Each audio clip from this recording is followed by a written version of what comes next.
ब्रह्मसूत्रम। ब्रह्मसूत्र ग्रंथ में page number 952 और 952 पेज के ऊपर से 3 नंबर की पंक्ति है। 22 नंबर का सूत्र आ रहा है, दर्शयति च। तो बात यह चल रही है, तृतीय अध्याय तृतीय पाद, और तृतीय अध्याय के तृतीय पाद का यह 11 नंबर का अधिकरण चल रहा है। और इस अधिकरण का नाम है संबंधाधिकरणम। ठीक। और इस अधिकरण का विचार विषय बताया था कि सत्य विद्या करके एक उपासना आती है बृहदारण्यक उपनिषद में, और उसी विद्या के संबंधी अहर और अहम, ये 2 नाम आते हैं। और इन 2 नामों के बारे में ही विचार करना यह इस अधिकरण का विचार विषय बताया था। तो फिर स्थान विशेष को लेकर, उपास्य के स्थान विशेष को लेकर अहर यह नाम बताया गया है, और उपास्य के स्थान विशेष को लेकर अहम यह नाम बताया गया है। तो एक जगह अध्यात्म है, एक जगह आदिदैव है। तो अहर इत्यादि में आदिदैव है और अहम इसमें क्या है, अध्यात्म है। अब यह उपासना करते समय परस्पर में इनका उपसंहार होता है या नहीं होता है, संग्रह होता है या नहीं होता है, यह संशय। जबकि पूर्व पक्षी ने कहा था कि दोनों का क्या होता है, एक दूसरे में संग्रह होता है, उपसंहार होता है। किंतु सिद्धांतियों ने उन पूर्व पक्षी का खंडन करके इस बात की सिद्धि कर दी कि भले उपासना यद्यपि एक ही है, तो भी उपासना करते समय स्थान विशेष को लेकर उन नामों का चिंतन बताया गया है। अतः एक दूसरे में उनका उपसंहार नहीं होता है, तो अनुपसंहार ही है। यह बात सिद्धांतियों ने बता दी। पुनः सिद्धांती इस अधिकरण के अंतिम सूत्र के द्वारा उसी बात को बता रहे हैं कि अहर और अहम यहाँ पर एक में दूसरे का उपसंहार नहीं है, किंतु अनुपसंहार ही है। उसके लिए और क्या हेतु है वो बता रहे हैं इस अंतिम सूत्र से। इस अधिकरण का सूत्र है, क्रमशः देखेंगे, ये 22 नंबर का सूत्र है। तो सूत्र का उच्चारण और अर्थ देख लेते हैं। तो सूत्र है दर्शयति च। दर्शयति च। तो चलिए इस सूत्र का अर्थ पहले लिख लेंगे। तो लिखते हैं सूत्रावतरणम बराबर उक्त नाम व्यवस्थायाम, उक्त नाम व्यवस्थायाम अतिदेशः लिंगम, अतिदेशः लिंगम इति आह। फिर नीचे की पंक्ति में सूत्रम दर्शयति च 3:3:22 पदच्छेद दर्शयति च। फिर नीचे की पंक्ति में पदार्थोक्ति, प्रतीक है च बराबर अपि, च बराबर अपि, अर्धविराम। फिर आगे प्रतीक दर्शयति बराबर उद्धरण चिन्ह में तस्य एतस्य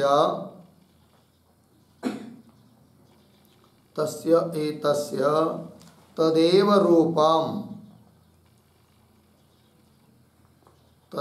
रूपम उद्धरण चिन्ह बन इति अतिदेशः इति अतिदेशः। विद्यास्थले स्थानभेदात् न उपसंहारः इति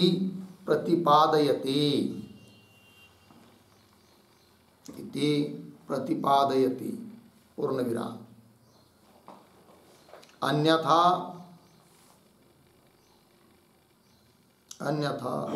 उक्तातिदेशः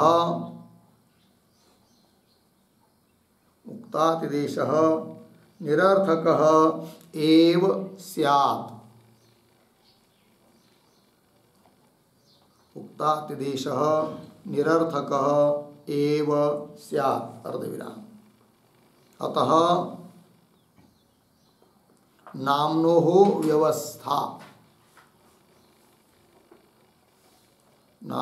व्यवस्था कंस में लिखिए अनुपसंहारः कंस बंद।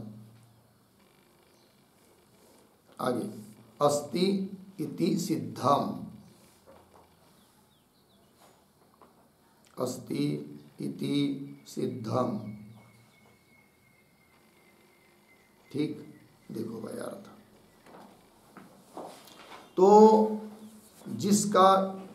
जिसकी चर्चा इस अधिकरण में चल रही है वे दो नाम अहर और अहम, जिसको उपनिषद शब्द से कह दिया है, अर्थात ये गुप्त नाम है, सांकेतिक नाम है। तो इन नामों की व्यवस्था में अर्थात इनका परस्पर में उपसंहार नहीं होता है, अनुपसंहार है।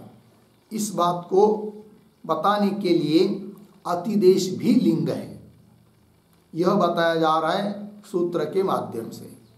तब सूत्र आया दर्शयति च।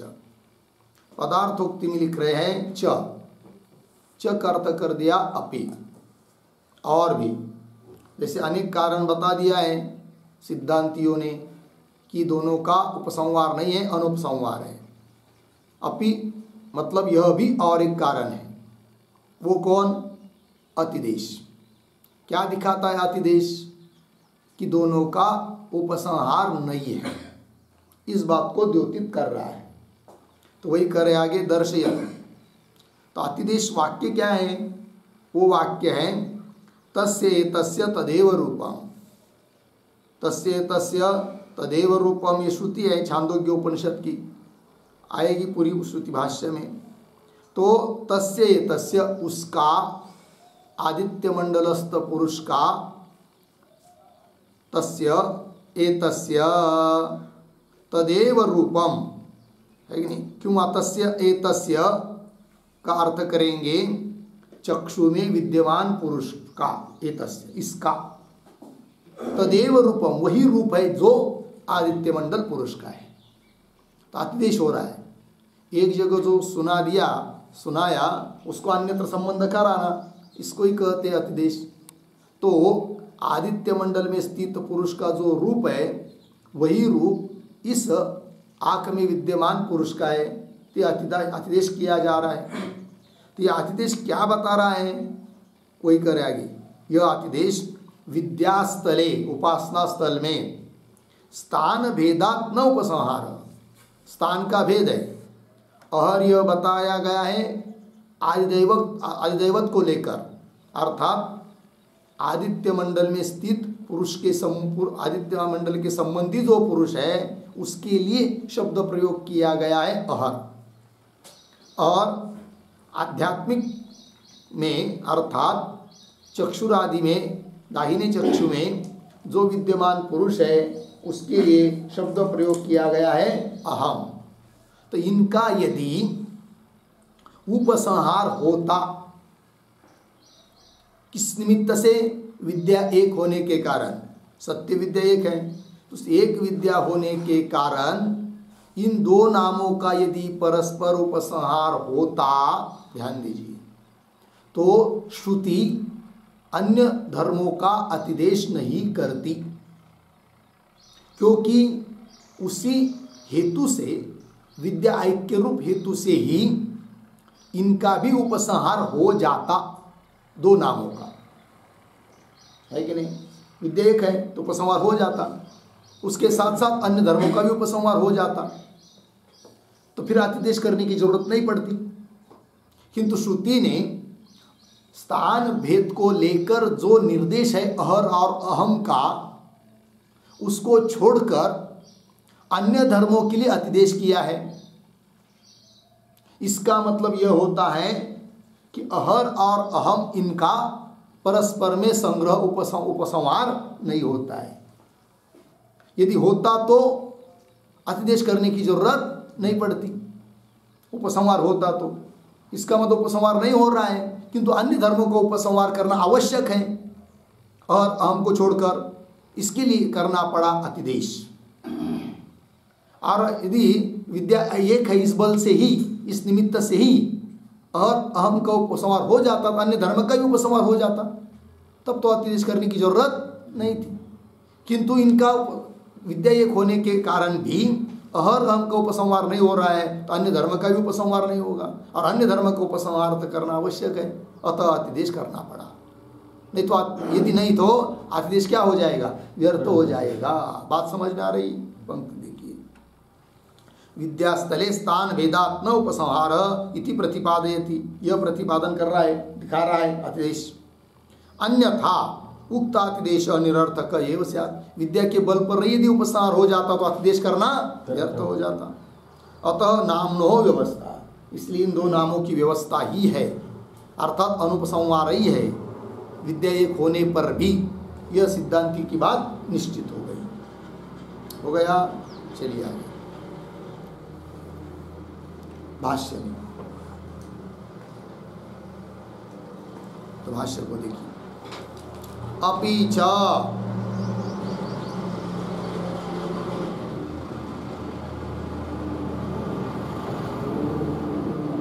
ठीक है, देखिए, अपि च एवं जातीयकानां धर्माणां व्यवस्था,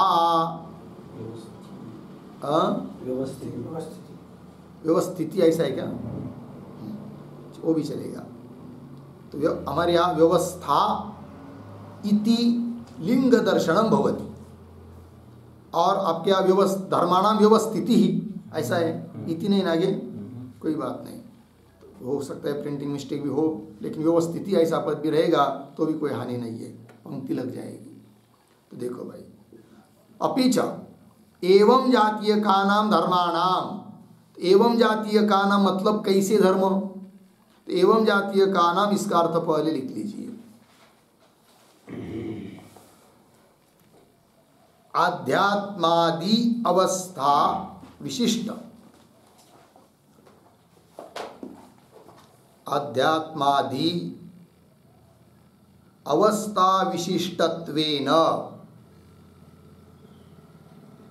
अवस्था विशिष्टत्वेन उक्तानाम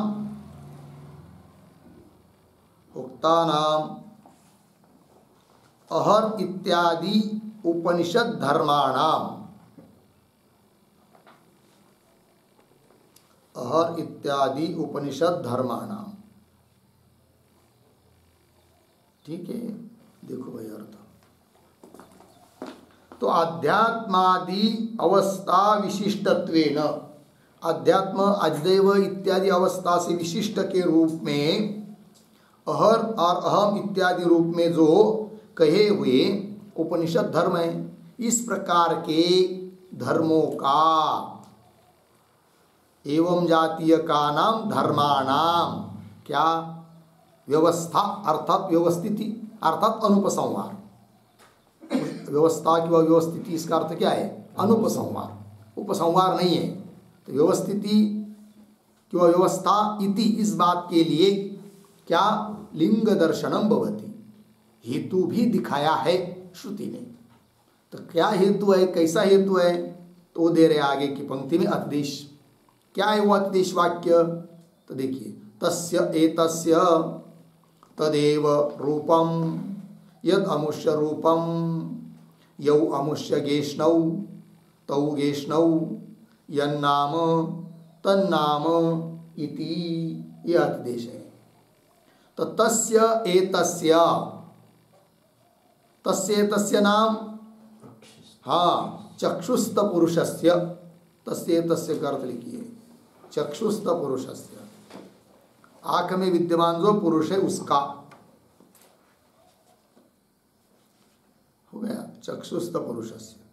आगे चलिए, तदेव रूपम, वही रूप है। कौन? आगे आ रहा है श्रुति में, यद अमुष्य रूपम, जो इसका रूप है। किसका? अमुष्य रूपम। इसके लिखिए यद अमुष्य रूपम, इस पर लिखिए आदित्य मंडलस्थ पुरुष, पुरुषस्य रूपम, आदित्य मंडलस्थ पुरुषस्य रूपम। ठीक हो गया, जो उसका रूप है वही इसका रूप है। और आगे चलिए फिर, यऊ अमुष्य गेष्णव, जो तऊ गेष्णव, जो अमुष्य गेष्णव, जो आदित्य मंडलस्थ पुरुष के गेष्ण है। गेष्ण शब्द का अर्थ होता है संधिया, सांधे। हम लोगों के शरीर में बहुत सारे क्या होते हैं, हाथ पैर, बहुत संधिया होती है, वो सब। तो जो उस आदित्य मंडल पुरुष के गेष्ण है, तऊ गेष्ण, वही इसके क्या है, गेष्ण है। और यन नाम तन नाम, जो उसका नाम है वही इसका नाम है। इस प्रकार का अतिदेश कर दिया है इति। आगे चलिए, कथम अस्य लिंगत्वम, ठीक है, प्रश्न कर रहे हैं। तो ये जो पंक्ति है कथम, तो कथम के पहले एक छोटा वाक्य लिखिए, अवतरण, ननु ननु एतद् वाक्यम, एतद् वाक्यम धर्म सांकर्यम एव, धर्म सांकर्यम एव दर्शयति, दर्शयति इति शंकते कथम इति, इति शंकते कथम इति। ठीक है, पूर्व पक्षी कहेगा कि ये जो आपने वाक्य दिया है अतिदेश वाक्य, तस्य तस्य इत्यादि, यह वाक्य तो धर्मों का सांकर्य ही बता रहा है। क्या? कि उसका जो रूप है वही इसका रूप है, उसके जो गेष्ण है वही इसके गेष्ण है, तो सांकर्य हुआ। और यदि सांकर्य ही बता रहा है तो कैसा यह वाक्य यह अतिदेश लिंग हेतु बनेगा व्यवस्था के लिए, अनुपसंहार के लिए? उपसंहार नहीं हो रहा इस बात को बताने के लिए, क्योंकि इसमें तो संकर उपसंहार नहीं बताया जा रहा है, उसका वो जो है उसका यही है। तो कैसा ये वाक्य आप लिंग के रूप में, हेतु के रूप में दे रहे हो, ये प्रश्न करने वाले का भाव है।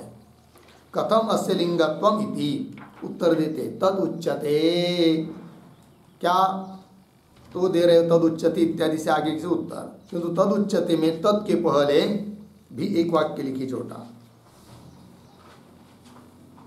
अत्यंत सांकर्ये,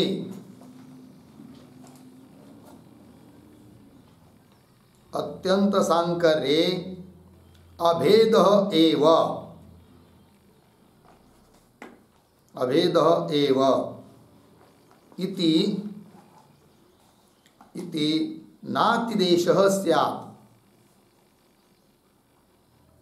नातिदेशः स्यात्, पूर्णविराम।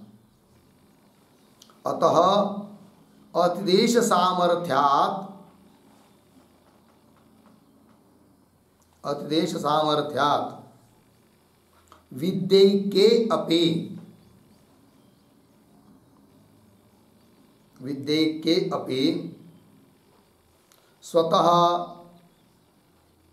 स्वतः न अत्यंत सांकर्यम अभिप्रेतम,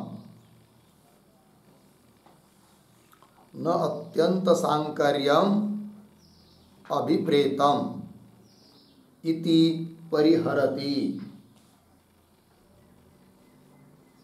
इति परिहरति तद उच्यते इति।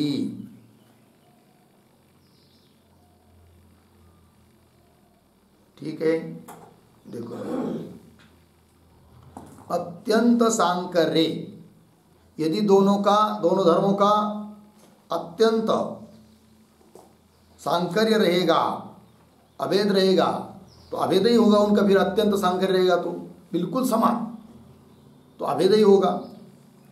तब फिर अतिदेश की जरूरत ही नहीं पड़ेगी, ना अतिदेश। अतः पूरा सांकर्य नहीं है, कुछ धर्मों का उपसंहार है, कुछ का नहीं। तो अत्यंत सांकर्य अभेद एव इति नातिदेश। अतः अतिदेश सामर्थ्य, अतिदेश हो रहा है, अतिदेश किया जा रहा है, इसके आधार पर यह निर्णय होगा क्या कि विद्या एक होने पर भी स्वतः न अत्यंत सांकर्य, अत्यंत सांकर्य नहीं है।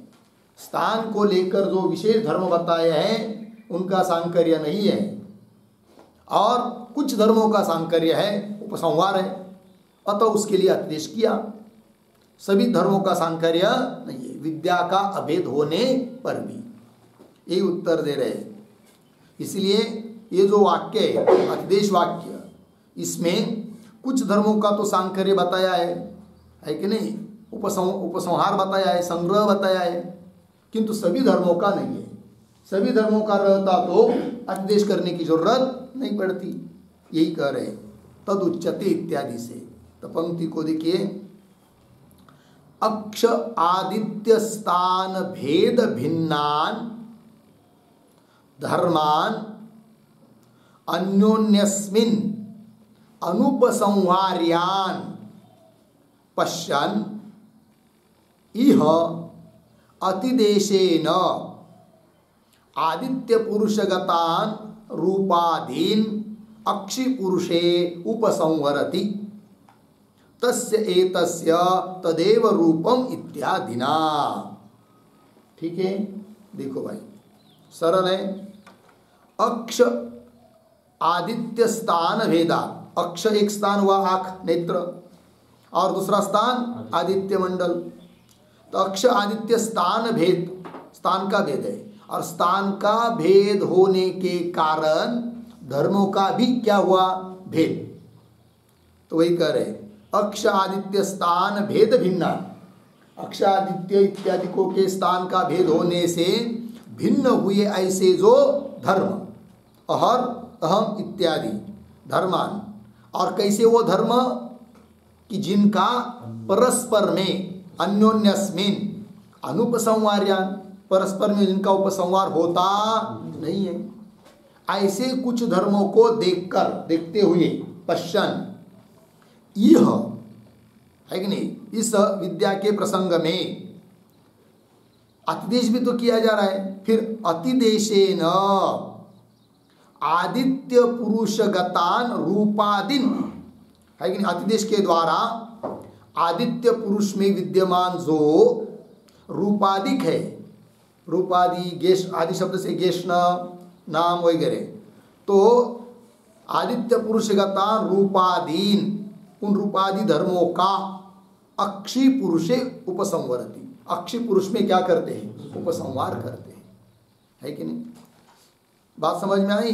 तो कुछ धर्म ऐसे दिखाई दिए स्थान भेद से भिन्न है, और उनका परस्पर में उपसंहार नहीं होता है, और कुछ धर्म का उपसंहार करना आवश्यक है।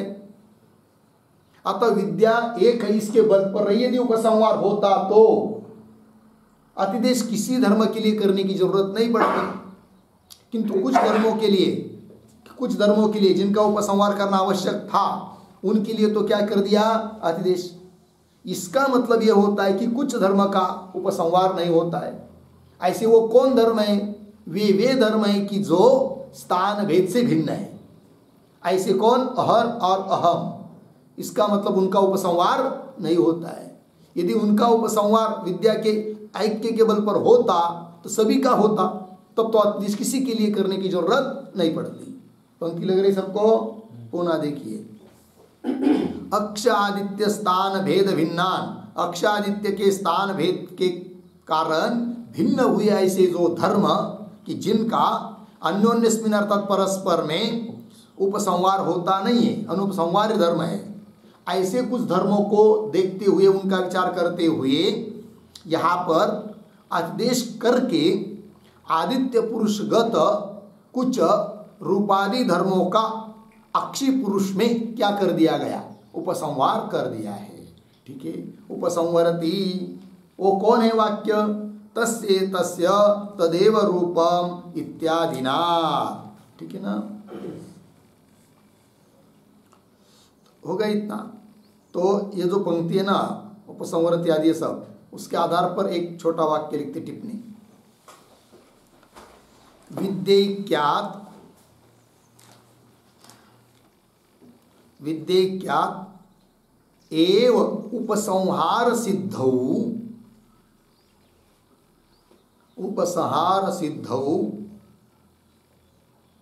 अतिदेशः वृथा स्यात्। अतिदेशः वृथा स्यात् अर्धविराम। तस्मात् एक विद्यायाम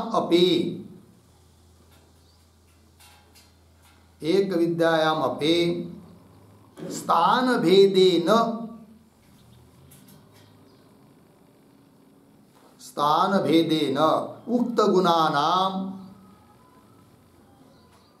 उक्त गुणानाम अनुपसंहारः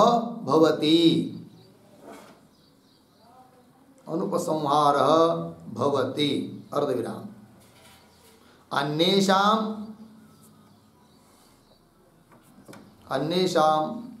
येषां गुणानां उपसंहारः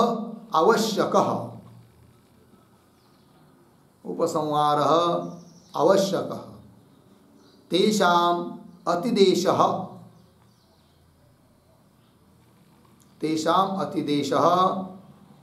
कृतः अस्ति इति सिद्धम। ठीक हो गया, अर्थ देखिए सरल है। विद्यैक्यात् विद्या एक होने से ही यदि उपसंहार होता तो उपसंहार की सिद्धि होती तो अतिदेश वृथा स्यात् व्यर्थ हो जाएगा अतिदेश। तस्मात् इसलिए एक विद्यायाम अपि एक विद्या होने पर भी स्थान भेदेन उक्त गुणानाम स्थान भेद से कहे गए जो अलग अलग गुण है उनका उपसंहार नहीं होता है। और अन्य जो गुण है जिनका उपसंहार करना आवश्यक है उनके लिए तो अतिदेश कर दिया है। ठीक है, चलिए तात्पर्य अहर अहम इसका उपसंहार होना चाहिए ऐसा जो पूर्व पक्षी बोल रहा था उसका खंडन कर दिया और उनका उपसंहार बता दिया। आगे चलिए भाष्य की अंतिम पंक्ति। तस्मात् व्यवस्थिते एव एते उपनिषदौ इति निर्णयः। शब्दों का थोड़ा अन्वय। तस्मात् एते उपनिषदौ पीछे व्यवस्थिते एव अंतिम में इति निर्णयः।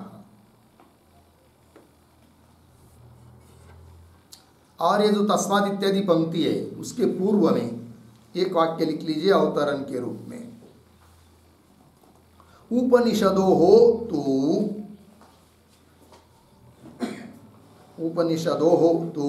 अतिदेशाभावात्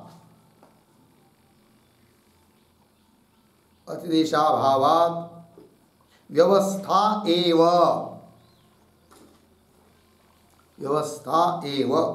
इति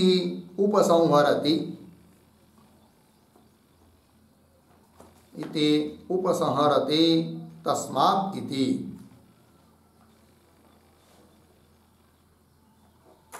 हो गया, देखो भैया अर्थ। उपनिषद अर्थात गुप्त जो दो नाम है अहर अहम, इनका तो अतिदेश न होने से, अतिदेश का अभाव होने से व्यवस्था ही है, अनुपसंहार ही है। ठीक है ना, ऐसा कहते हुए उपसंहार कर रहे हैं। तो भाष्य पंक्ति तस्मात् एते उपनिषदों, ये दो उपनिषद मतलब रहस्यात्मक दो नाम अहर अहम, ये दो व्यवस्थित अनुपसंहार अलग अलग है, उपसंहार नहीं है कि नहीं। तो व्यवस्थित एव इति निर्णय, यह निर्णय हुआ। हो गया जी। तो इसके साथ साथ ये 22 नंबर के सूत्र का भाष्य पूरा हुआ और ये अधिकरण भी समाप्त हुआ। फिर आगे चलते हैं 12 नंबर का अधिकरण, उसका नाम है संवृत्ति अधिकरणम। ठीक है, एक ही सूत्र का यह अधिकरण है। तो चलते फिर इस अधिकरण के जो 6 अंग है उसको भी लिख लेते हैं। तो शीर्षक है संवृत्ति अधिकरणम, संवृत्ति अधिकरणम। 23 नंबर का सूत्र है इस अधिकरण का एक ही। नीचे के पंक्ति में लिखे कंस में संवृत्त्यादीनाम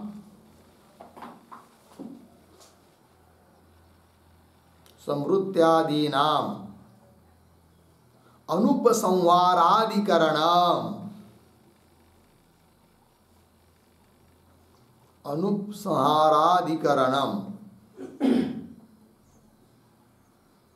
हो गया कंस बंद। नीचे नंबर 1 संगति ही बराबर पूर्वाधिकरणेन सह, पूर्वाधिकरणेन सह अस्य अधिकरणस्य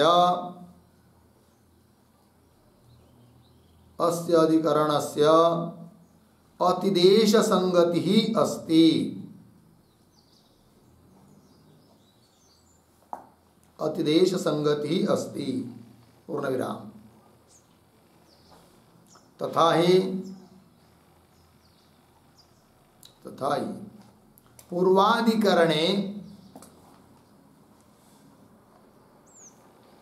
पूर्वाधिकरणे आयतन भेदात्,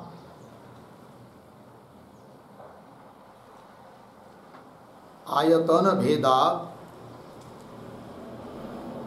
गुणानाम अनुपसंहारः उक्तः, गुणानाम अनुपसंहारः उक्तः अर्धविराम।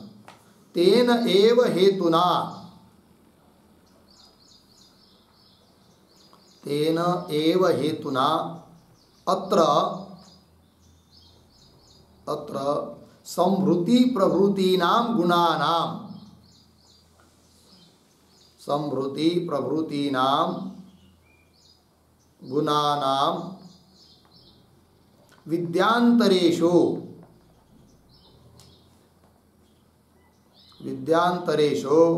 अनुपसंहारः उच्यते, अनुपसंहारः उच्यते पूर्ण विराम। अतः अतिदेश संगति ही अस्ति,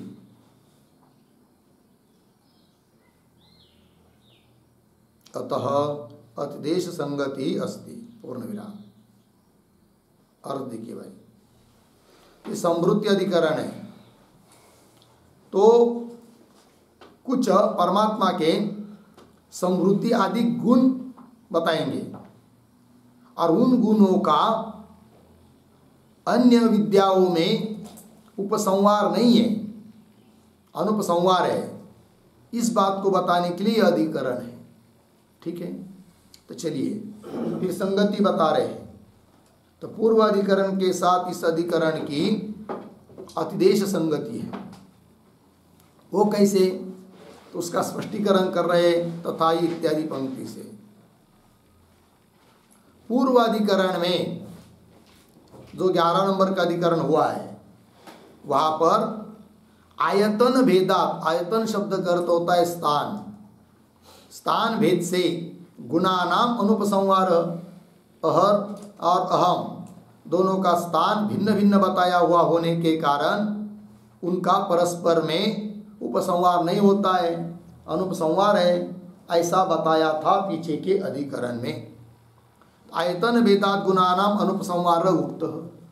फिर आगे अब इस अधिकरण में क्या है, तेन एव हेतुना, उसी हेतु से। कौन हेतु, तेन एव हेतुना अत्र संवृत्ति प्रवृत्तीनां गुणानां विद्यांतरेषु अनुपसंहार उच्यते। तेन एव हेतुना, जिस हेतु से पीछे के अधिकरण में गुणों का अनुपसंहार बताया। कौन हेतु था वह? आयतन भेदात। अब तेन एव हेतुना मतलब आयतन भेदात, इसी हेतु से यहाँ पर भी इस अधिकरण में भी समृद्धि इत्यादि, प्रवृत्ति मतलब इत्यादि गुणों का अन्य विद्याओं में अनुपसंहार है, उपसंहार नहीं है, संग्रह नहीं है, यह बात बतानी है।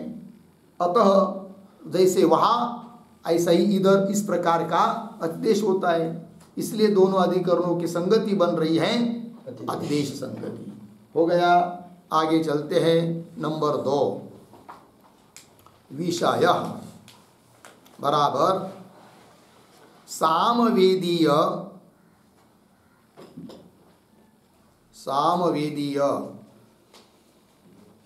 रामायणीय नहीं सॉरी राणायनीय शाखायाः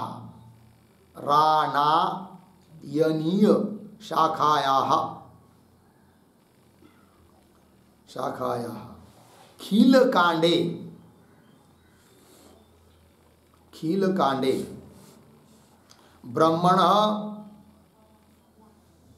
ब्रह्मणः संवृत्त्यादि विभूतयः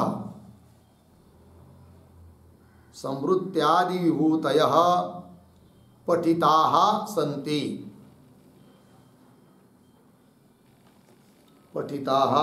सन्ति पूर्णविराम। ताः एव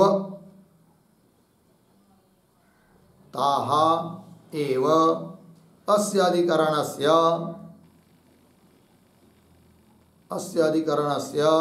विचार विषयः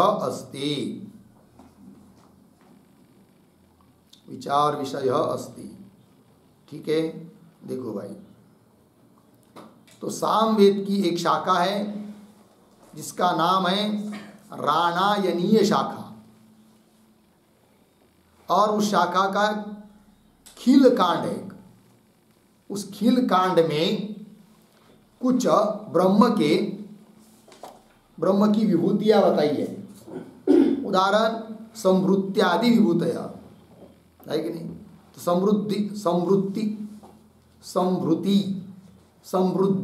समृद्धि मतलब विद्रुति, धारण करना वगैरह, वो सब आएगा आगे भाष्य में, या आगे भी आएगा यहाँ पर। इत्यादि सब विभूति बताई है ब्रह्म की। फिर वही विभूतियाँ इस अधिकरण का क्या है? विचार विषय, उसके बारे में विचार करना है। उनका अन्य जगह उपसंहार होता है या नहीं होता है, आदि आदि। तो चलते फिर नंबर 3 पर, संशय बराबर राणायनीयानां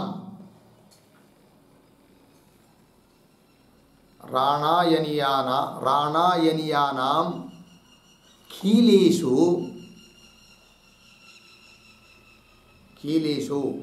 आगे उद्धरण चिन्ह में ब्रह्मज्येष्ठा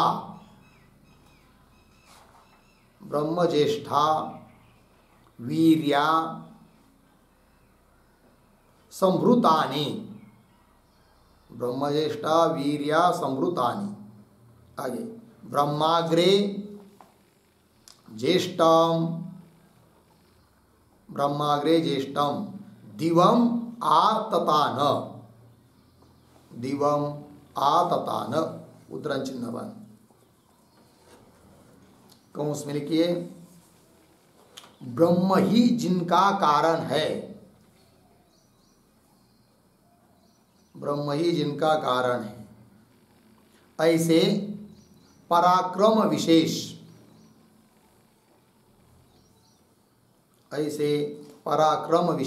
बराबर आकाश को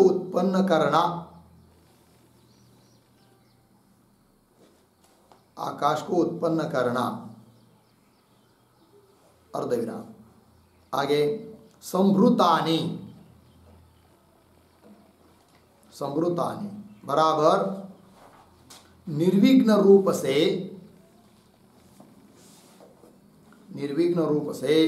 संभृत बराबर संचित, संचित बराबर अच्छी तरह से धारण किए है, अच्छी तरह से धारण किए है, पूर्ण विराम। आगे होगा इतना। तो वह ज्येष्ठ ब्रह्म, वह ज्येष्ठ ब्रह्म देवताओं की उत्पत्ति के पूर्व, देवताओं की उत्पत्ति के पूर्व स्वर्ग में व्याप्त हुआ है, स्वर्ग में व्याप्त हुआ है, पूर्ण विराम कंस बंद। आगे इत्यादिना, इत्यादिना वीर्य संभृति द्व्याप्त्यादीनाम, वीर्य संभृति द्व्याप्त्यादीनाम पठितानाम, पठितानाम ब्रह्म विभूतीनाम, ब्रह्म विभूतीनाम। आगे तदीय उपनिषद विहित, तदीय उपनिषद विहित शांडिल्य विद्यादिषु, शांडिल्य विद्यादिषु किंवा शांडिल्यादि विद्यादिषु, शांडिल्य विद्यादिषु। आगे उपसंहारः, उपसंहार कंस में लिखे संग्रह कंस बंद। आगे कर्तव्यो नवा, कर्तव्यो नवा इति भवति संदेह, इति भवति संदेह। ठीक है, देखो भाई अर्थ। तो राणायनीया नाम, राणायनीय शाखा वाले जो लोग हैं, तो उनके खिल कांड में एक श्रुति आती है, ब्रह्म ज्येष्ठा वीर्या समृतानि ब्रह्म अग्रे ज्येष्ठम दिवम आततान। ठीक, तो ब्रह्म ज्येष्ठा मतलब ब्रह्म ही है जिनका कारण। ऐसे वीर्या, वीर्या मतलब पराक्रम विशेष। क्या पराक्रम विशेष, कार्य विशेष? जैसे कि आकाश को उत्पन्न करना इत्यादि, ये सब। संवृतानि, ये भी पद आया है उस श्रुति में। तो संवृतानि मतलब निर्विघ्न रूप से संवृत है, संचित है, अर्थात उस परमात्मा ने अच्छी तरह से धारण किए हुए है ये सब धर्म। ठीक, आगे वह आगे आए ना, ब्रह्म अग्रे ज्येष्ठम, उसकी व्याख्या करें। वह ज्येष्ठ ब्रह्म, अग्रे मतलब देवताओं की उत्पत्ति के पूर्व में, दिवम का अर्थ होता है स्वर्गम, आय आततान व्याप्त हुआ है ये सब। तो स्वर्ग में देवताओं की उत्पत्ति होने के पहले व्याप्त होना, और बहुत सारे पराक्रम, उसके जो कार्य विशेष है उन सबको धारण करना, ये सब धर्म है किसके? ब्रह्म के गुण। हाँ, फिर आगे तो इत्यादि नाम, इत्यादि जो ब्रह्म के परमात्मा के धर्म है गुण, वो कौन? इत्यादि नाम, इत्यादि मतलब इत्यादि वाक्य के द्वारा, श्रुति वाक्य के द्वारा। वीर्य मतलब पराक्रम, संभृति धारण करना, द्युव्याप्ति स्वर्ग को व्याप्त होना, इत्यादि नाम पठिता नाम ब्रह्म विभूति नाम, ये सब ब्रह्म की विभूतियां बताई गई है, ऐश्वर्य बताया गया है, परमात्मा का गुण है वो। तो ये सब विभूतियां तदीय उपनिषद विहित शांडिल्य विद्यादिषु, तदीय मतलब उन्हीं राणायनीय शाखा वालों का ही जो उपनिषद है, छांदोग्य वगैरह, उसमें विहित जो शांडिल्य आदि विद्या है, शांडिल्य विद्या, दहर विद्या आदि आदि, तो उन विद्याओं में भी आध्यात्म रूप से ब्रह्म बताया है, तो ब्रह्म तो सभी जगह एक है। फिर तो शांडिल्य आदि विद्याओं में भी उन गुणों का जो कि परमात्मा के खिल कांड में गुण बताया है, उन गुणों का शांडिल्य आदि विद्या में जो कि उन्हीं की शाखा का वो उपनिषद है, उन्हीं की शाखा में बताई हुई वो शांडिल्य आदि विद्या है। तो उन उपासनाओं में उन गुणों का उपसंहार होता है या नहीं होता है। अर्थात शांडिल्य उपासना दर उपासना आदि करते समय वो भी गुण लेने हैं क्या या नहीं लेने हैं। कौन गुण? जो कि खिल कांड में ब्रह्म की विभूति रूप के बताए हुए गुण हैं, उनको भी यहाँ पर लेना है या नहीं लेना है कि नहीं। ये हो गया क्या? संशय। वही कह रहे तदीय उपनिषद विहित शांडिल्य विद्यादिषु उपसंहार कर्तव्य नवा इति भवति संदेह। ठीक, चलते हैं आगे नंबर 4 पर। पूर्व पक्ष लिखेंगे बराबर। राणायनीयानाम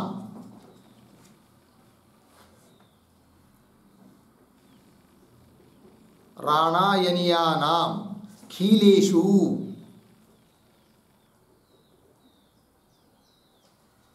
कंस में लिखे राणायनीय शाखा वाले लोगों के, राणायनीय शाखा वाले लोगों के खील कांड में, खील कांड में कंस बन आगे पठ्यते, पठ्यते आगे उद्धरण चिन्ह में ब्रह्मज्येष्ठा वीर्या संवृतानि, ब्रह्मज्येष्ठा वीर्या संवृतानि ब्रह्माग्रे ज्येष्ठम दिवम, ब्रह्माग्रे ज्येष्ठम दिवम आततान उद्धरण चिन्ह बन इति पूर्ण विराम। आगे अस्य अयम अर्थः,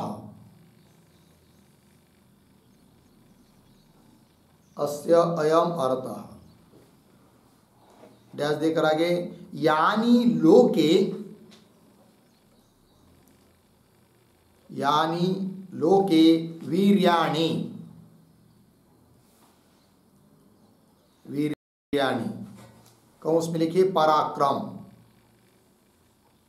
पराक्रम कंस बन आगे हरिहर, हरिहर कमलासनादि देहेषु, कमलासनादि देहेषु प्रसिद्धानि,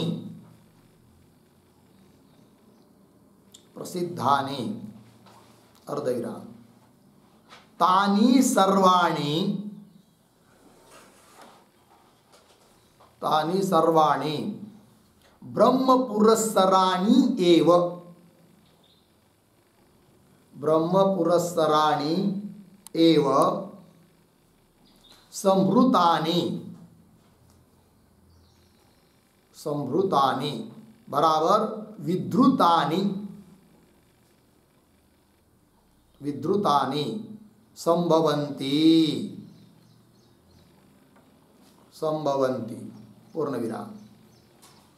न ही, न ही सशक्तिकं ब्रह्म अनपेक्ष, सशक्तिकं ब्रह्म अनपेक्ष वीर्याणि संभवन्ति, वीर्याणि संभवन्ति पूर्ण विराम।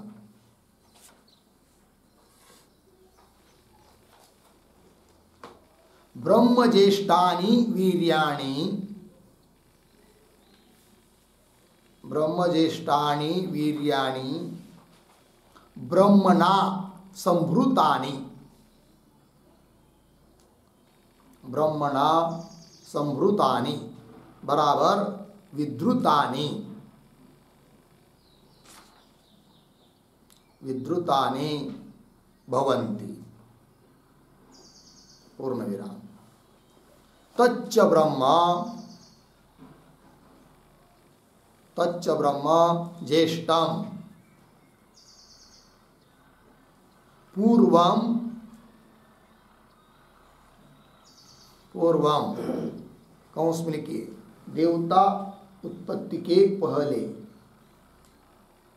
देवताओं की उत्पत्ति के पहले कौंस बन आगे दिवम व्याप्य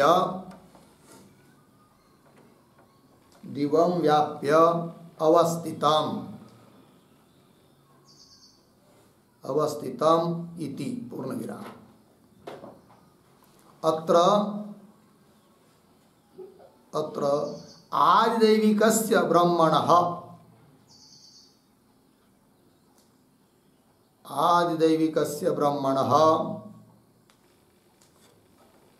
संभृति द्युव्याप्त्यादयः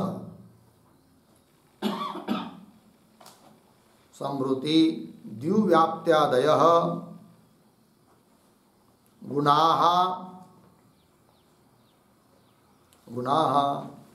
उपास्यत्वेन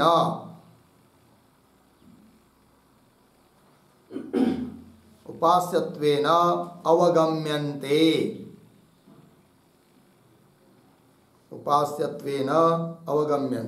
पूर्ण विराम। आगे शांडिल्यादि दहरादि विद्यासु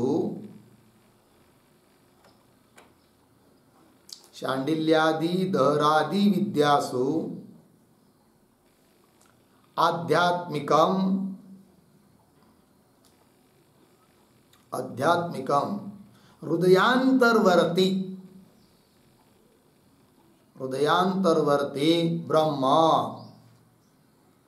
हृदयांतर्वर्ती ब्रह्म उपास्यतया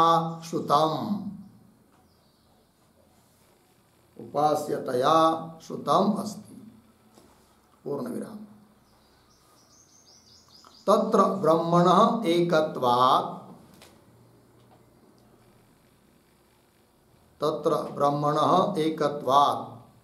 संवृत्त्यादयः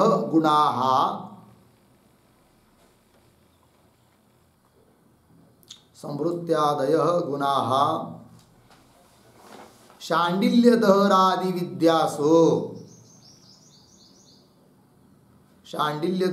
विद्यासु उपसंहर्तव्याः भवन्ति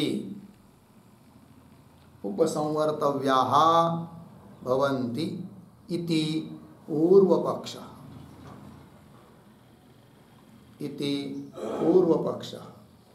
हो गया। चलिए अर्थ देख लेंगे। तो पूर्व पक्षी कह रहा है राणायनीयानाम खिलेशु, राणायनी शाखा वाले लोगों के जो खील कांड है उसमें पठ्यते क्या ब्रह्मज्येष्ठा वीर्या संवृतानि ब्रह्माग्रे ज्येष्ठम दिवम आततान इति। इस श्रुति का अर्थ दे रहे अस्य अयम अर्थ क्या, तो यानी लोके वीर्याणि, लोक में जो भी वीर्य अर्थात पराक्रम दिखाई दे रहे हैं, चाहे वो हम लोगों के पराक्रम हो कार्य विशेष हो, चाहे देवता लोगों के कार्य विशेष हो। देवताओं में भी बड़े बड़े देवता, उदाहरण हरि विष्णु भगवान, हर महादेव, और कमलासनादि देहेशु, कमलासन मतलब कमल है आसन जिसका, ऐसा देव कौन, ब्रह्मदेव है कि नहीं। हाँ, हरिहर कमलासनादि देहेशु प्रसिद्धानि कानि, प्रसिद्धानि वीर्यानि, प्रसिद्ध जो पराक्रम है। भगवान विष्णु परमात्मा जगत की उत्पत्ति पालन करते हैं है कि नहीं, ब्रह्मदेव जगत की उत्पत्ति करते हैं और महादेव उपसंहार कर देते हैं, और भी बहुत उनके बड़े बड़े कार्य हैं देवताओं के। तो वो सब जितने भी कार्य विशेष दिखाई दे रहे हैं ना, वे सब तानि सर्वाणि ब्रह्म पुरस्सराणि एवं, वो सब ब्रह्म के निमित्त से ही है नहीं। हम लोग भी जो काम कर रहे हैं किसका सामर्थ्य है, अपने अंदर जो ब्रह्म तत्व विद्यमान है उसी के बल पर ये सब कुछ हो रहा है। वो नहीं है तो कुछ नहीं हो सकता है। ठीक है, तो सर्वाणी ब्रह्म पुरस्सराणी एवं ब्रह्म पूर्वक ही है, ब्रह्म के निमित्त से ही है। एवं और संभृतानी विद्रुतानी धारण किए हुए हैं अपने अपने धर्म सबने, वो भी ब्रह्म पुरस्सर ही है। आगे उसी को व्यतिरिक्त मुख से बता रहे, न ही सशक्तिकम ब्रह्मानपेक्ष वीर्याणि संभवंती, न कान्वय संभवंती के साथ, सशक्तिकम ब्रह्म शक्ति से युक्त जो ब्रह्म है उसकी अपेक्षा न करके वीर्याणि अर्थात पराक्रम वगैरह न संभवंती, हो नहीं सकते हैं, कुछ नहीं होगा। एक ब्रह्म तत्व के आधार पर ही उसके निमित्त से ही सब कुछ हो रहा है। हम लोग भी जो भी कुछ कर रहे, देख रहे, खा रहे, पी रहे, बैठ रहे, चल रहे, फिर रहे, घूम रहे, ये सब किसके निमित्त से है?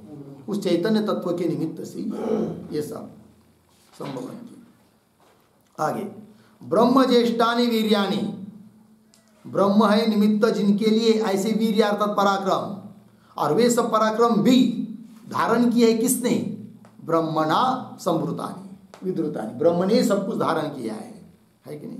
ऐसा जो ब्रह्म तच्च ब्रह्म है कि नहीं? ज्येष्ठम दिवम ऐसा है ना कि तच्च ब्रह्म ज्येष्ठम, जो कि सबके लिए कारण है। तो पूर्वम मतलब देवता लोग उत्पन्न होने के पहले ही, देवम दिवम, दिवम मतलब स्वर्गलोकम, स्वर्गलोक में व्याप्य अवस्थितम, व्याप्त होकर अवस्थित है। पहले से ही वो सभी जगह क्या है? व्याप्त है। कौन? ब्रह्म। आगे अत्र आदिदैविकस्य ब्रह्मणः, आदिदैविक ब्रह्म, देवताओं के संबंधी ब्रह्म आदिदैविक ब्रह्म, और आध्यात्म ब्रह्म मतलब हम लोगों के शरीर संबंधी ब्रह्म। ठीक है ना? तो आदिदैविकस्य ब्रह्मणः, ब्रह्म के जो गुण बताए, कौन? संभृति द्विव्याप्त्यादय गुणाः, और उन गुणों को लेकर उस आदिदैविक ब्रह्म की उपासना करने के लिए कहा है। तो गुणाः उपास्यत्वेन अवगम्यन्ते, उपास्य के रूप में वे गुण जाने जाते हैं। लगा इतना? फिर आगे अब उन्हीं लोगों की शाखा में शांडिल्य विद्या आदि भी पाठ हुआ है, तो वही करे शांडिल्य आदि, शांडिल्य विद्या लीजिए, दहर विद्या लीजिए। तो दहर आदि विद्यासु आध्यात्मिकम हृदय अंतर्वर्ती ब्रह्म, यहाँ पर आध्यात्मिक ब्रह्म है, हृदय के भीतर जो ब्रह्म है आध्यात्मिक शरीर के संबंधी है, उसको लेकर उपासना बताइए। तब इस आध्यात्मिक ब्रह्म को लेकर जब उपासना करनी है, तब आदिदैविक ब्रह्म के जो समृद्धि दिव्याप्ति आदि गुण है उनका यहाँ पर उपसंहार करना है या नहीं, ये प्रश्न हुआ था।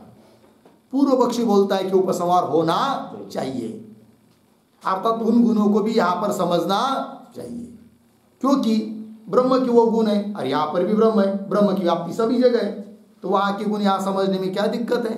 समझने ही चाहिए। ये कह रहा है कौन? पूर्व पक्षी। तो शांडिल्य दहरादि विद्यासु आध्यात्मिकम हृदयांतर्वर्ती ब्रह्म उपास्यतया श्रुतम, उपास्य के रूप में श्रुति ने बताया है।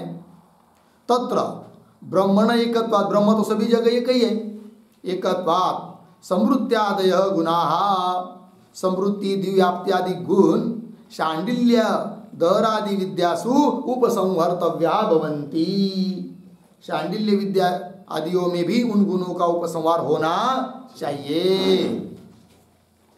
इति पूर्व पक्ष, ये पूर्व पक्षी ने अपनी बात बता दी। हो गया। आगे चलते हैं नंबर 5 सिद्धांत बराबर न तावत संभृत्यादि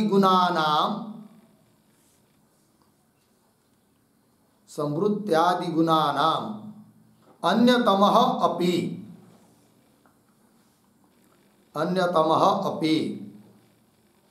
शांडिल्यादि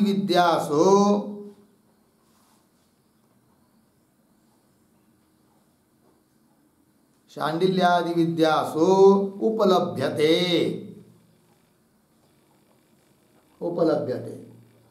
पूर्ण विराम। अतः अतः विद्यैकत्व प्रत्यभिज्ञान अभावात्, विद्यैकत्व प्रत्यभिज्ञान अभावात् गुणाः न उपसंहर्तव्याः, गुणाः न उपसंहर्तव्याः। पूर्ण विराम। ब्रह्मैकत्व मात्रेण, ब्रह्मैकत्व मात्रेण उपसंहृतौ, उपसंहृतौ न क्वापि, न क्वापि अनुपसंहारः,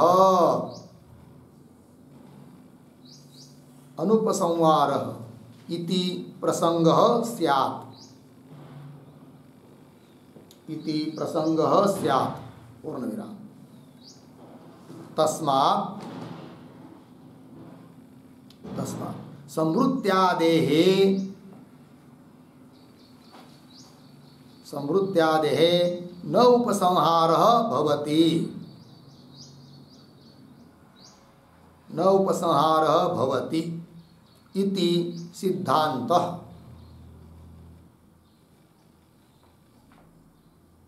इति सिद्धान्तः। ठीक, देखो भाई अर्थ। न तावत, सबसे पहले तो संवृत्त्यादि गुणानाम, संवृत्त्यादि जितने भी गुण बताए हैं उनमें से अन्यतम कोई भी एक भी शांडिल्यादि विद्यासु न उपलभ्यते। वाक्य के आरंभ में न जो न है ना वो इधर लाना, उपलभ्यते नहीं, उपलब्ध नहीं होता है। तो संवृत्त्यादि गुणों में से कोई भी गुण शांडिल्यादि विद्याओं में उपलब्ध होता नहीं है। यदि कोई एखादा भी गुण उपलब्ध होता तो प्रतिविद्या हो जाती, और उस प्रतिविद्या मतलब वही यह गुण है, और प्रतिविद्या के बल पर विद्या के एकत्व का निर्णय होता।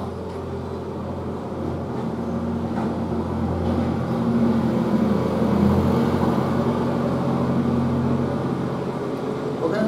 विद्या के एकत्व का निर्णय होता, मतलब एक ही विद्या है दोनों जगह की, ऐसा हम समझ पाते। किंतु संवृत्त्यादि गुणों में से कोई भी गुण शांडिल्यादि विद्या में उपलब्ध न होने के कारण प्रतिविद्या नहीं हो रही है, अतः दोनों जगह की विद्या एक है, यह निर्णय नहीं हो सकता है। और एक विद्या नहीं है तो वहाँ के गुणों का उपसंहार यहाँ कैसा होगा? अर्थात नहीं होगा। तो बोलेंगे ब्रह्म सभी जगह व्याप्त है, वहाँ भी है यहाँ भी है, उसको लेकर क्या करो? उपसंहार मान लो। तो बोलेंगे ऐसा यदि करोगे तो कहीं पर भी फिर अनुपसंहार रहेगा ही नहीं, सभी जगह क्या हो जाएगा? उपसंहार हो जाएगा, क्योंकि सभी जगह ब्रह्म तो व्याप्त ही है। बात लगी? पंक्ति देखिए,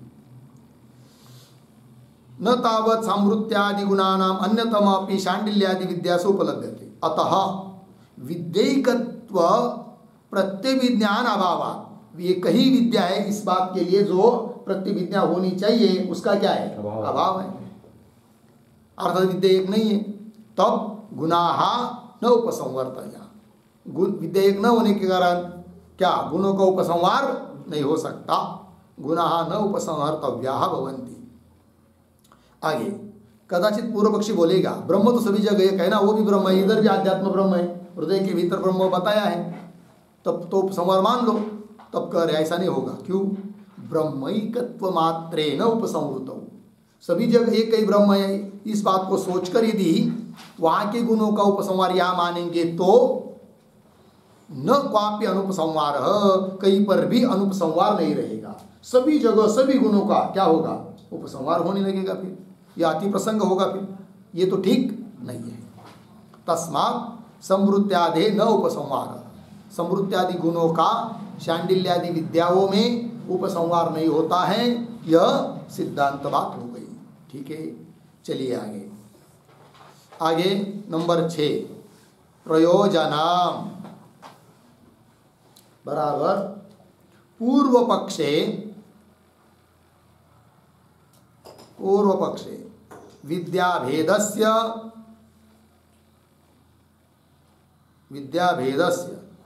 गुण व्यवस्थापकत्व असिद्धि, गुण व्यवस्थापकत्व असिद्धि फलम भवति, असिद्धि फलम भवति पूर्ण विराम। सिद्धांते सिद्धांते गुण व्यवस्थापकत्व सिद्धि, गुण व्यवस्थापकत्व सिद्धि प्रयोजनम भवति।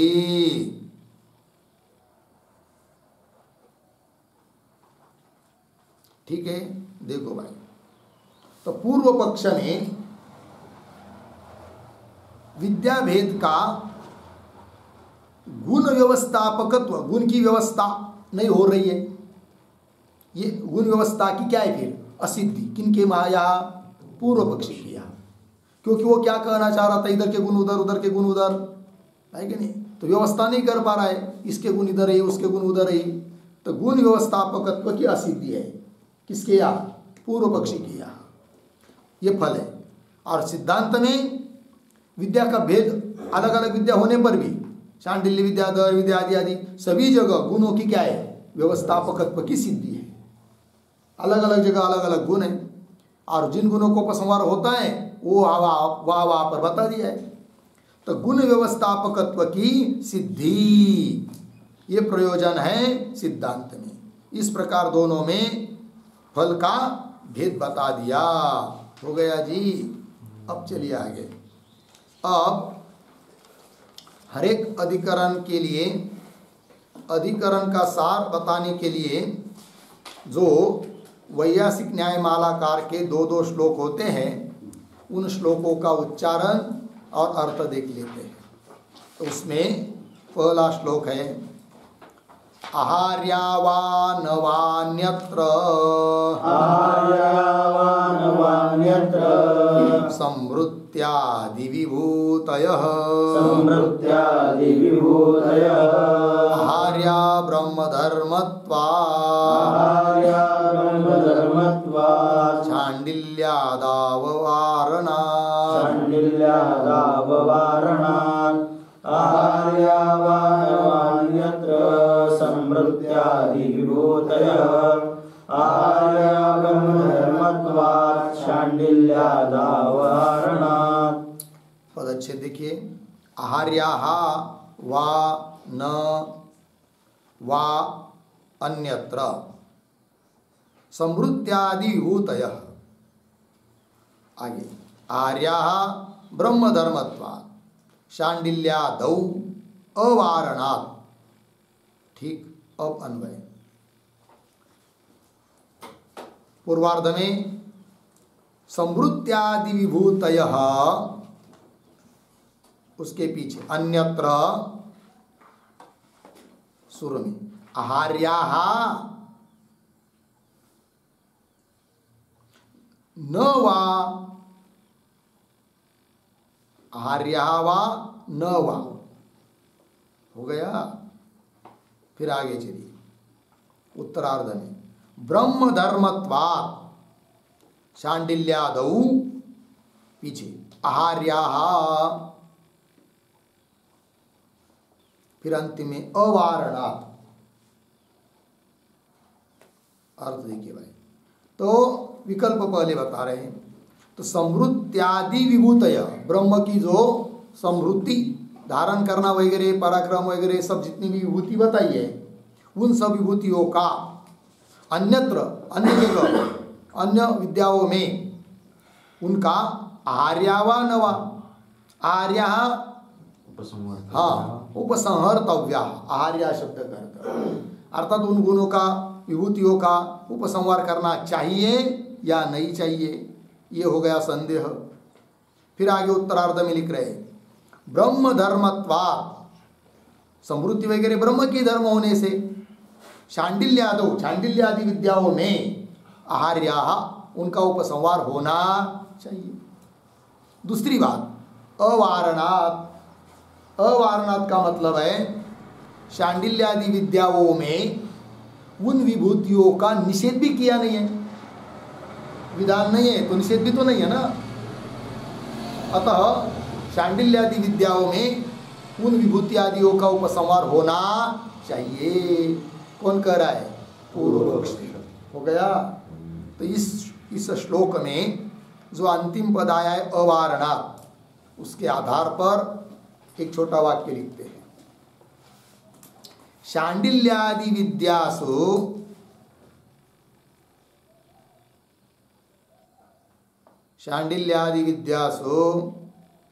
संवृत्त्यादि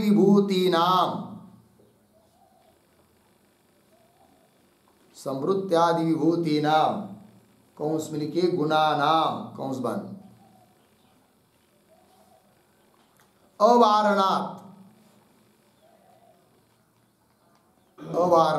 बराबर निवारणम नास्ति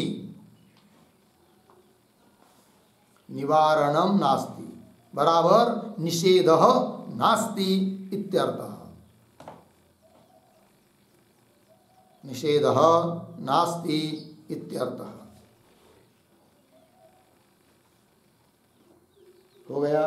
देखो भाई अर्थ। तो शांडिल्यादि विद्याओं में समृत्यादि जो विभूति है, गुण है, उनका निवारण नहीं है, निषेध नहीं किया है। अतः उन शांडिल्यादि विद्याओं में उन गुणों का उपसंहार करने के लिए कोई दिक्कत नहीं। ये कह रहा है कौन? पूर्व पक्षी। ये पहला श्लोक हो गया। अब दूसरा, असाधारण धर्माणाम प्रत्यभिज्ञात्र नास्त्यतः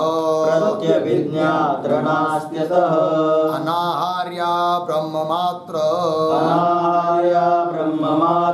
संबंधोति प्रसंजकः असाधारण धर्माणां प्रत्यभिज्ञात्र नास्त्यतः अनाहार्या ब्रह्ममात्र संबंधोति प्रसंजकः। पदच्छेद देखिए। असाधारण धर्माणाम प्रत्यभिज्ञा अत्र नास्ति अतः अनाहार्या ब्रह्ममात्र संबंधः अति प्रसंजकः। अब अन्वय। तो पूर्वार्ध में शब्द है अत्र, फिर शुरू से असाधारण धर्माणाम प्रत्यभिज्ञा, आगे नास्ति अतः, आगे अनाहर्या, आगे सरल है अनाहर्या ब्रह्ममात्र संबंध अति प्रसंजक। ठीक, देखो भैया सिद्धांती बोल रहे हैं अत्र असाधारण धर्माणाम प्रत्यभिज्ञा नास्ति। अत्र हाँ, शांडिल्यादि विद्याओं में जो ब्रह्म के असाधारण धर्म है, उन धर्मों की क्या नहीं है? प्रत्यभिज्ञा नहीं है। अत्र असाधारण धर्माणाम, जो असाधारण धर्म है, कौन? संवृत्त्यादि ब्रह्म के धर्म, उन धर्मों की प्रतिविद्या नहीं है शांडिल्यादि विद्याओं में, नास्ति। अतः इसलिए अनाहार्या, वो समृत्त्यादि विभूतियों का उपसंहार नहीं हो सकता है, संग्रह नहीं हो सकता है, उनको यहाँ नहीं ला सकते हैं, अनाहार्या। फिर पूर्व पक्षी बोलेगा वो भी तो ब्रह्म के विभूतियाँ हैं, इधर भी ब्रह्म बताया है हृदय के भीतर, तो ब्रह्म तो सभी जगह एक है, अतः उनके गुण यहाँ लाना चाहिए। तब सिद्धांती कहते हैं केवल ब्रह्म मात्र का संबंध से यदि उधर के गुण इधर लाओगे तो अति प्रसंग होगा। तब क्या होगा? सभी जगह फिर उपसंहार ही होते जाएगा, अनुपसंहार का कोई स्थल ही नहीं बचेगा। वही कह रहे ब्रह्म मात्र संबंध अति प्रसंजक, अति प्रसक्ति करा देगा। अतः केवल ब्रह्म मात्र संबंध को देखकर उन गुणों को यहाँ पर नहीं ला सकते, उनका उपसंहार नहीं कर सकते, उनका संग्रह नहीं कर सकते हैं। यह बात सिद्धांति ने कह दी। हो गया। चलिए आगे। अब ये हो गया नहीं साहब, अब आगे क्या है भाई? भाष्य। हाँ, तो चलिए भाष्य में, ब्रह्मज्येष्ठा वीर्या संभृतानि ब्रह्माग्रे ज्येष्ठम दिवम आततान इति एवं राणायनीयानां खिलेषु वीर्य संभृति द्युनिवेश प्रभृतयः ब्रह्मणः विभूतयः पठ्यन्ते। हो गया। चलिए, ये जो वाक्य चालू हुआ ब्रह्मज्येष्ठा इत्यादि, उसके ऊपर लिखिए विचार विषय। विचार विषय। और उसके पूर्व में एक वाक्य लिखिए उत्तरांत। पूर्वाधिकरण न्यायेन एव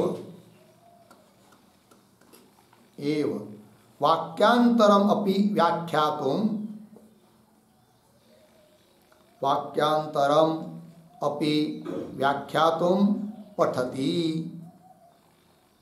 पठति ब्रह्मज्येष्ठा इति।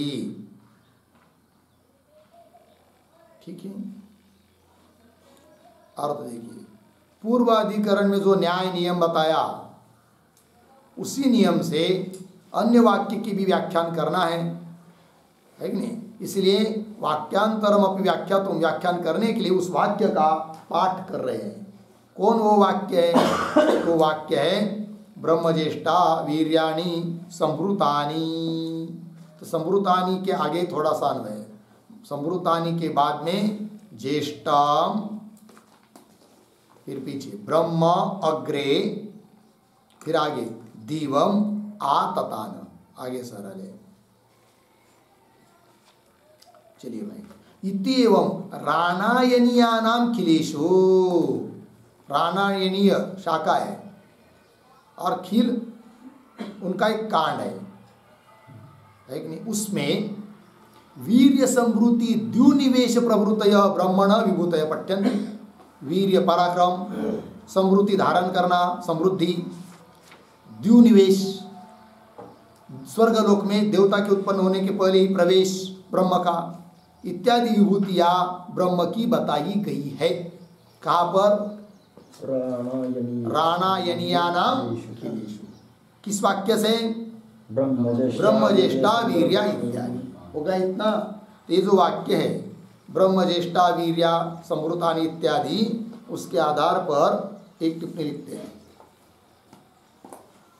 लिखेंगे ब्रह्म एव ज्येष्ठम, ब्रह्म एव ज्येष्ठम बराबर कारणम येषाम, कारणम येषाम तानि ब्रह्मज्येष्ठानि, तानि ब्रह्मज्येष्ठानि। अर्धविराम। आगे वीर्याणि बराबर पराक्रम विशेषाः, पराक्रम विशेषाः बराबर आकाश उत्पादनादयः, आकाश उत्पादनादयः। अर्धविराम। आगे तानि च वीर्याणि, तानि च वीर्याणि कौंस में लिखिए श्रुतौ, श्रुतौ ब्रह्मज्येष्ठा वीर्या, ब्रह्मज्येष्ठा वीर्या इति उक्तम, इति उक्तम। अर्धविराम। तत्र नीलोपः छान्दसः, नीलोपः छान्दसः अवगंतव्यः, अवगंतव्यः पूर्ण विराम। फिर आगे प्रति संभृतानि बराबर निर्विघ्नं संवृद्धानि, निर्विघ्नं संवृद्धानि। कंस में लिखिए, हे वे वीर्य अर्थात ब्रह्म के कार्य विशेष,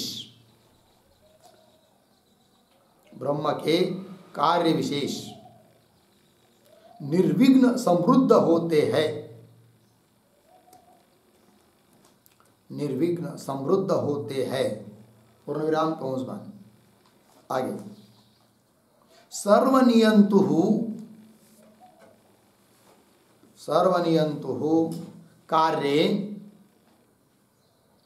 कार्ये विघ्न कर्तु असत्वात्,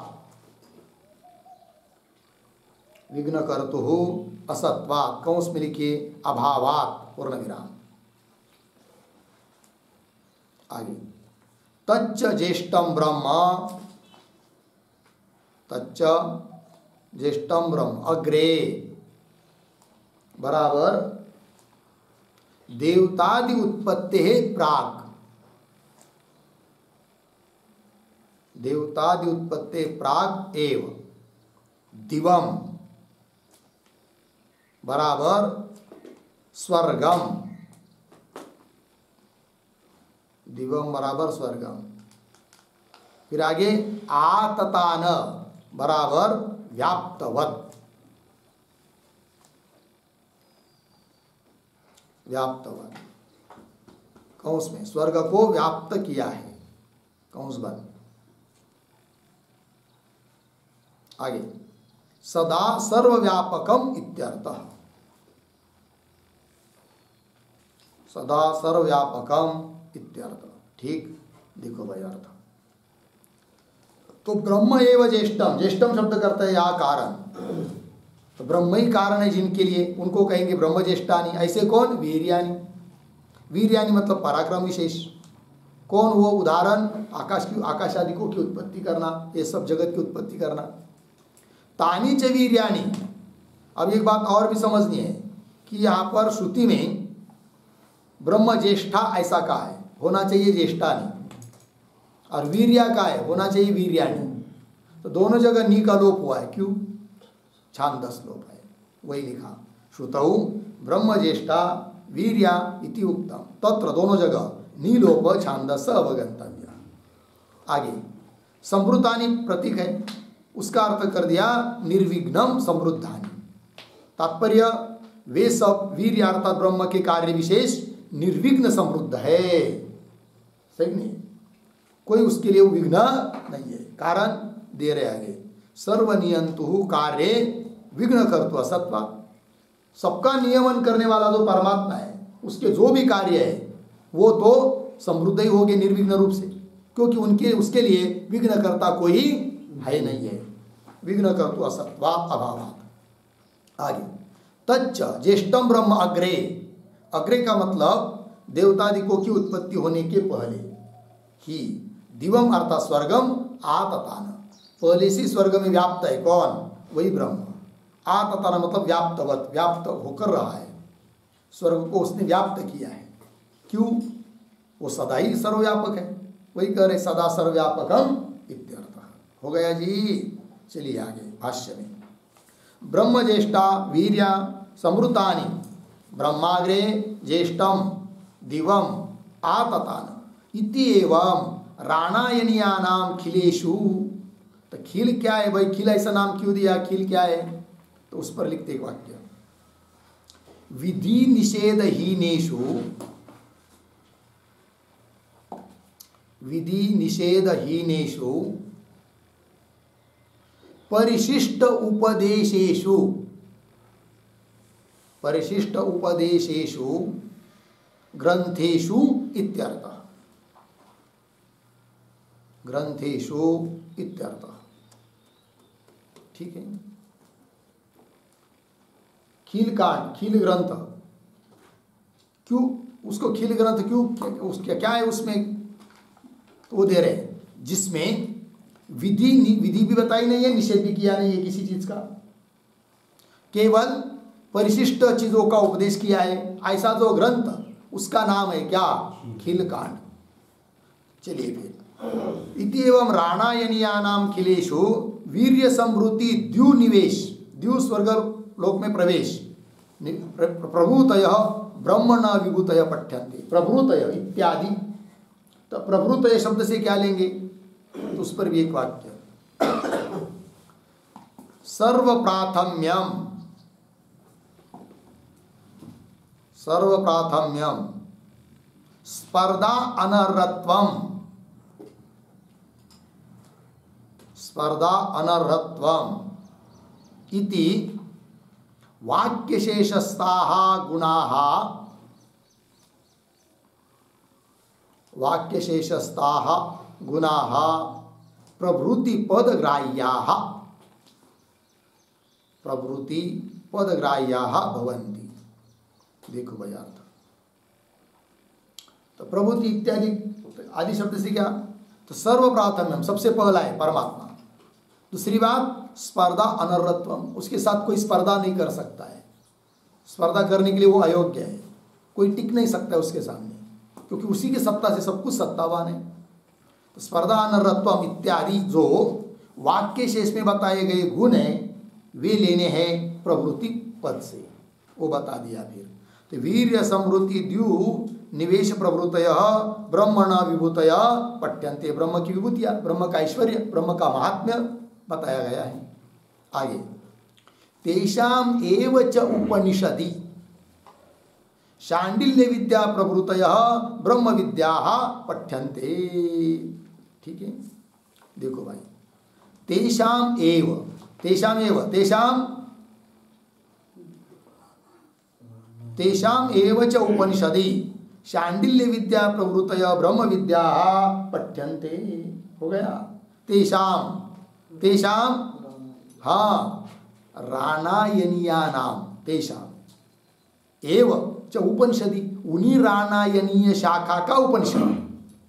कौन उपनिषद, उपनिषदि सप्तमी, तो उपनिषदि इसका अर्थ लिखिए छांदोग्य, छांदोग्य उपनिषद में। ठीक है, तो तेषाम एव च उपनिषदि छांदोग्य में शांडिल्य विद्या प्रवृत्तय, शांडिल्य विद्या प्रवृत्ति शब्द से दहर विद्या आदि आदि करके ब्रह्म विद्या पठ्यन्ते, है नहीं, वे सब ब्रह्म विद्या ही है, उपासना ब्रह्म की, तो उनका पाठ होता है। ठीक है, तो ये हो गया। आगे चलिए, तास ब्रह्म विद्यासु ताहा ब्रह्म विभूतयः उपसंह्रियेरन् नवा इति विचारणायाम। हो गया, तो ये जो पंक्ति चालू हुई ना तासु, उसके ऊपर लिखिए संशय।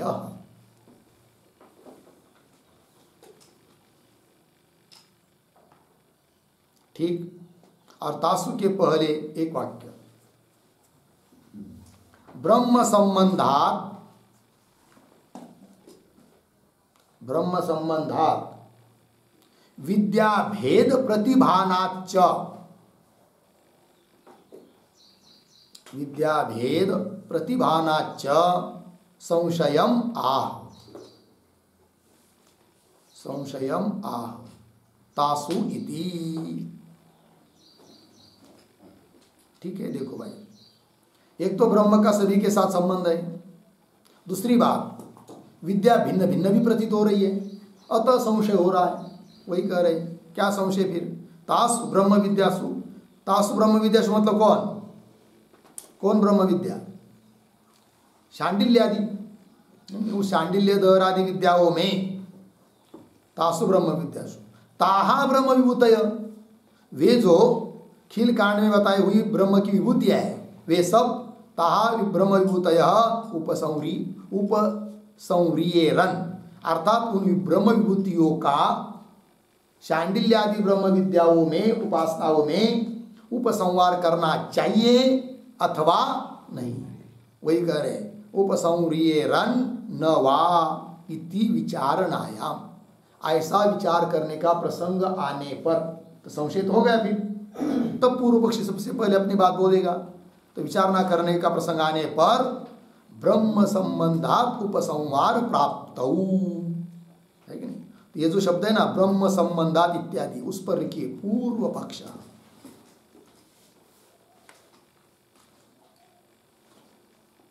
ठीक है, तो ब्रह्म संबंधात, ब्रह्म का संबंध सभी के साथ होने के कारण उपसंहार, उन विभूतियों का उपसंहार होना चाहिए। इति उपसंहार प्राप्त, ऐसा पूर्व पक्षी प्राप्त होने पर एवं पठति, एवं पठति के ऊपर लिखिए सिद्धांत। तो सिद्धांती अपनी बात सूत्र के माध्यम से बता रहे हैं। अतः फिर सूत्र, सूत्र का अर्थ और आगे का भाष्य ये सब लेना है, किंतु उन सभी बातों का विचार हम लोग कल करेंगे। ओम